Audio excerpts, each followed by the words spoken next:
Zombie Apocalypse.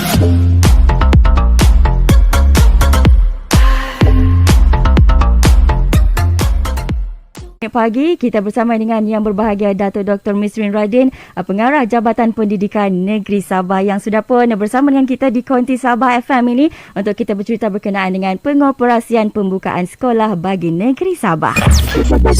Ekspresi Sembang Ekspresi. Baik Datuk, selamat pagi Datuk. Apa khabar? Selamat pagi, khabar baik. Sihat hari ini ya?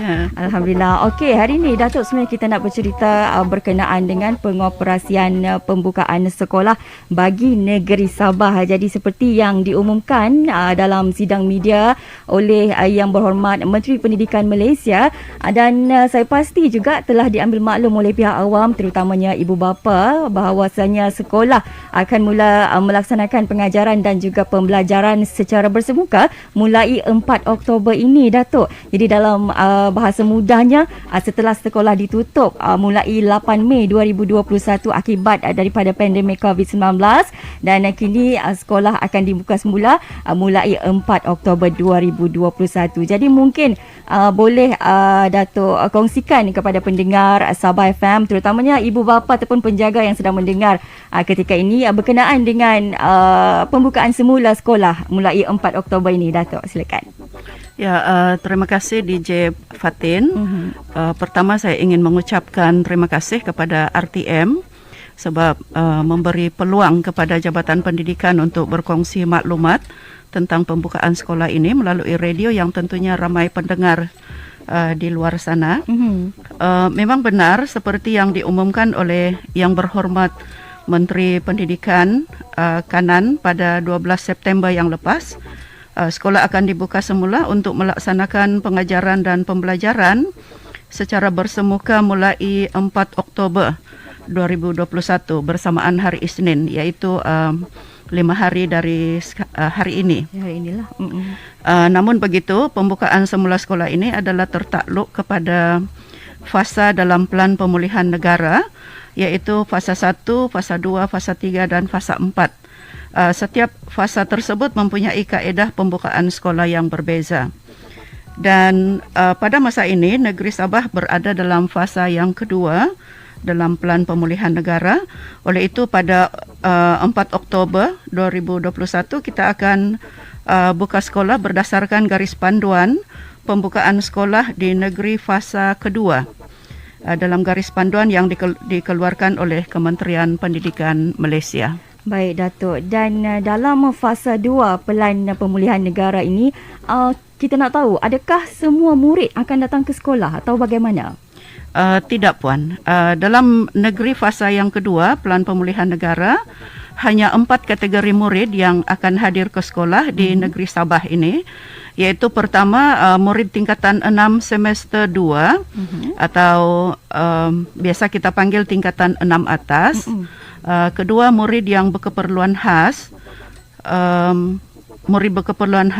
ketiga pelajar pra-universiti semester 3 di Sukan Sekolah Malaysia Sabah, dan yang keempat adalah murid yang mengambil peperiksaan antarabangsa. Untuk negeri Sabah mulai 4 Oktober 2021 seramai lebih kurang 8,000 lah murid tingkatan 6 semester 2 akan hadir ke sekolah di Sekolah Menengah Pusat tingkatan 6 dan juga Kolej tingkatan 6.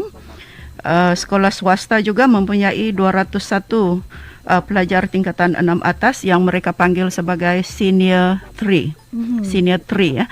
Senior 3 lah. Okey, manakala seramai 4,000 lebih murid berkeperluan khas akan hadir ke sekolah di Sekolah Pendidikan Khas dan Program Pendidikan Khas Integrasi atau lebih dikenali sebagai PPKI di sekolah rendah, dan seramai 3,000 hampir 4,000 orang murid di PPKI Sekolah Menengah Kerajaan.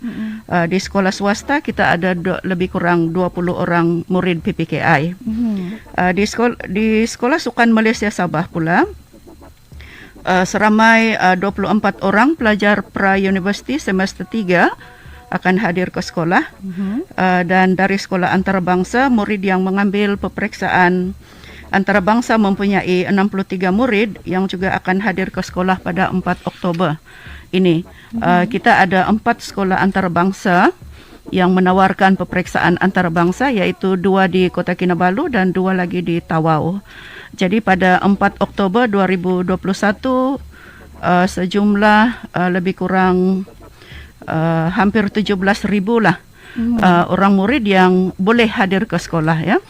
Angka tersebut lebih kurang dalam 3% sahaja daripada jumlah murid yang ada di negeri Sabah. 3% saja, ya. Ya, yang berdaftar dengan Kementerian Pendidikan Malaysia. Baik. Semua murid datang ke sekolah yang saya sebut tadi, yang dalam 17,000 tu tanpa penggiliran, dan guru yang terlibat pula adalah lebih kurang 3,000 orang sahaja. Oh, baik. Jadi kita lihat di situ sebahagian murid yang perlu hadir ke sekolah dalam fasa 2 ni kebanyakannya tinggal di asrama lah, ya kan, Datuk? Jadi bagaimana pula dengan pengoperasian kemasukan murid ke asrama? Ya, mengikut data kami pada sebelum tutup sekolah hari itu pada bulan Mei, seramai lebih kurang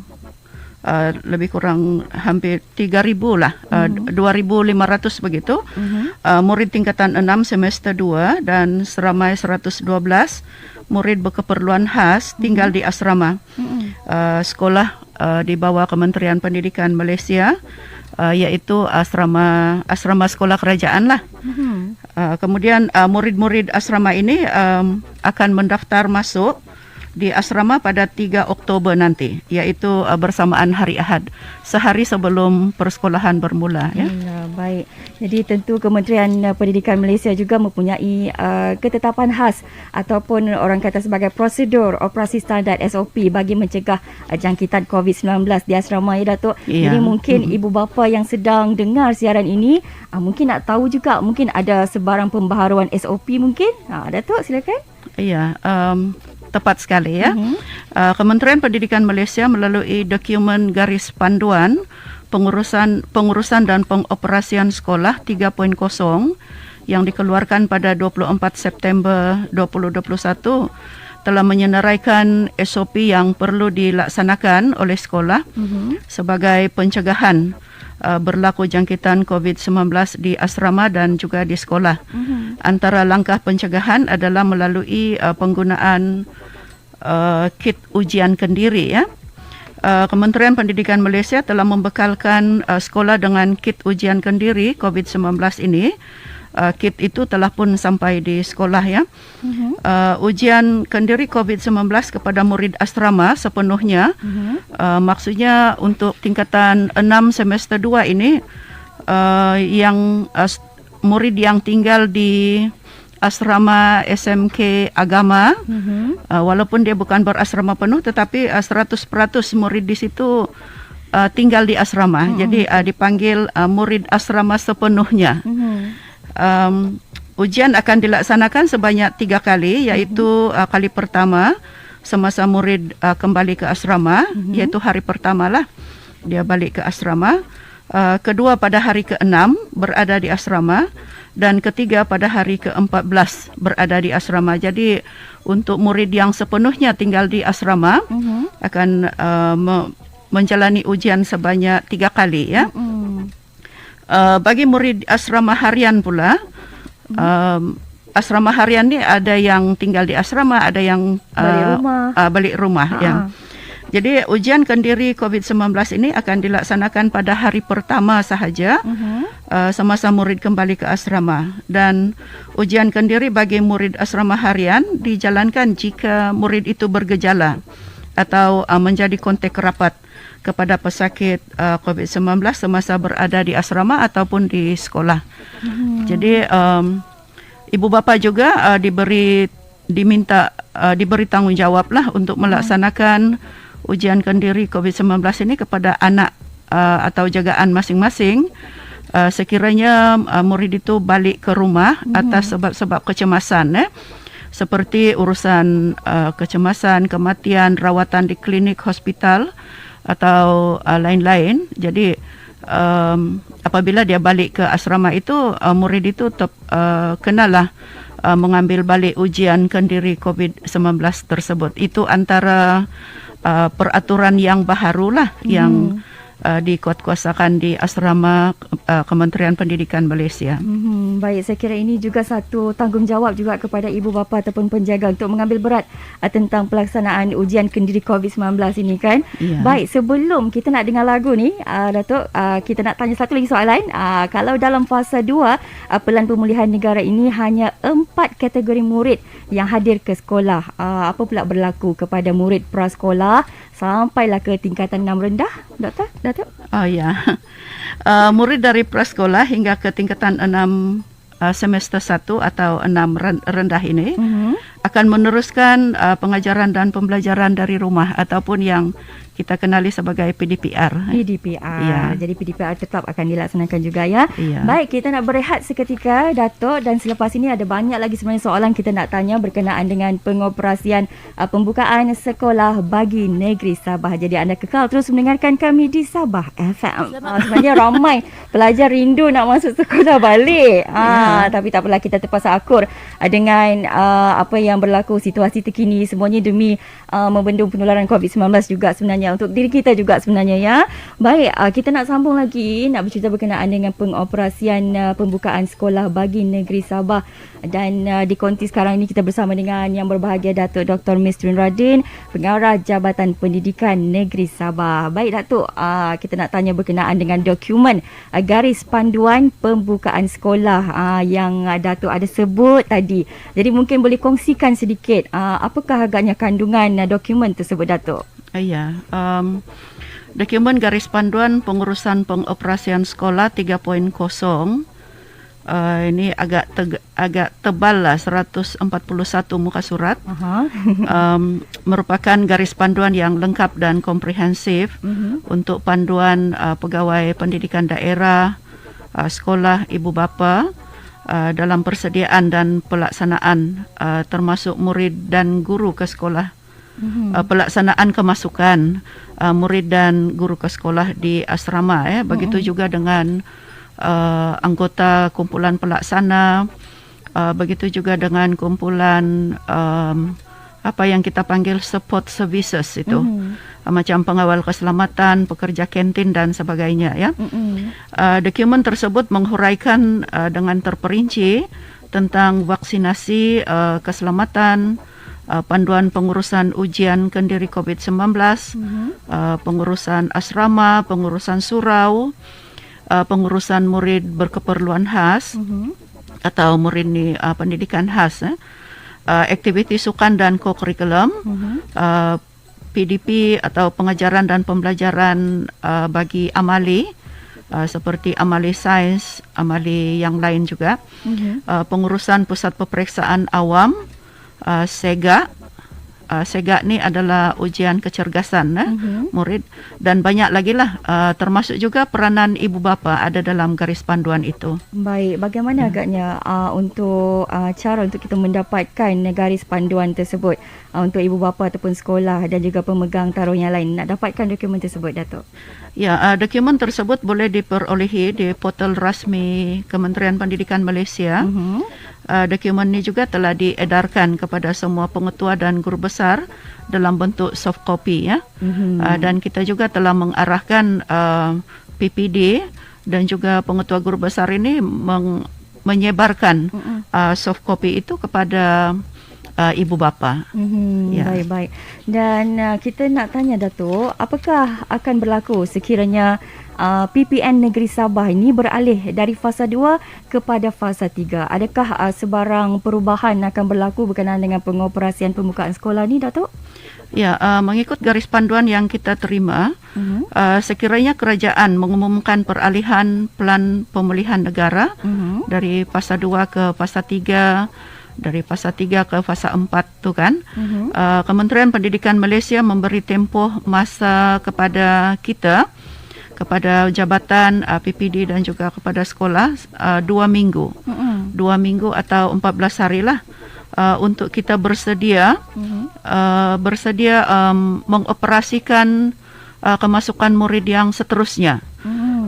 Sebab nanti dalam fasa 3 murid tingkatan 5 akan turut hadir ke sekolah, dan bilangan tingkatan 5 kita agak ramai ya.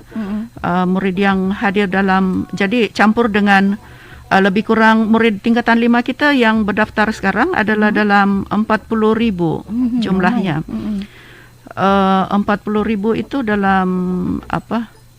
Itu baru yang di sekolah kerajaan. Belum termasuk antarabangsa. Belum lagi. Belum lagi sekolah swasta masuk. Jadi guru pun guru yang mengajar tingkatan 5 ni pun dalam 7,000 ya. Jadi campur dengan guru dan murid yang hadir dalam fasa kedua.